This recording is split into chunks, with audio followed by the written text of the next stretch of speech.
நேற்றைய தினம் ஒரு காணொளியை பதிவு செய்திருந்தோம். என்ன அந்த காணொளினா, பாட்டாளி மக்கள் கட்சி எந்தெந்த தொகுதிகளில் நிற்கணும்னு சொல்லிட்டு இணையத்தை பயன்படுத்தக்கூடியவர்கள் விரும்புறீங்க, களத்தில் என்ன நடக்குது, எந்த தொகுதியில் நின்னா அதிகபட்சமான வெற்றி வாய்ப்புகள் இருக்குது, உங்களுடைய விருப்பம் என்னன்னு சொல்லிட்டு ஒரு காணொளி பதிவு செய்திருந்தோம். அதற்கு கிட்டத்தட்ட ஒரு 8 தொகுதியினுடைய பெயர் என்பது ரிப்பீட்டடாக தொடர்ச்சியாக வந்தது. அதில் ஒரு 4 தொகுதியினுடைய பெயரை நாம் இப்போ ரிவீல் பண்ணுவோம்.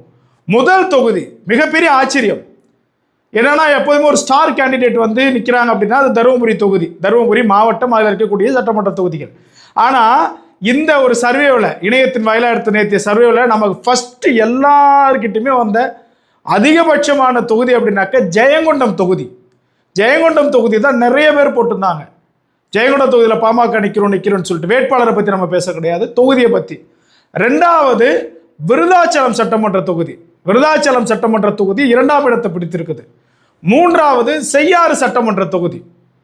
4வது பாப்பிரெட்டி சட்டமன்ற தொகுதி. அடுத்த ஒரு 4 இருக்குது, மிக முக்கியமானது, அது அடுத்த காணொலியில் சொல்கிறேன். இந்த 4 சட்டமன்ற தொகுதியினுடைய பெயர் இணையத்தில் அந்த சர்வேவில் முழுமையாக இருந்தது.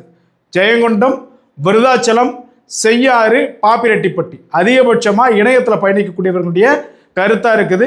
நிச்சயம் இந்த தொகுதிகள் பாட்டாளி மக்கள் கட்சி நிற்கும் என்கிற பெரும் நம்பிக்கை எல்லோருக்குமே இருக்குது. கட்டாயம் களத்தை வெல்வோம், வெற்றி நமதே.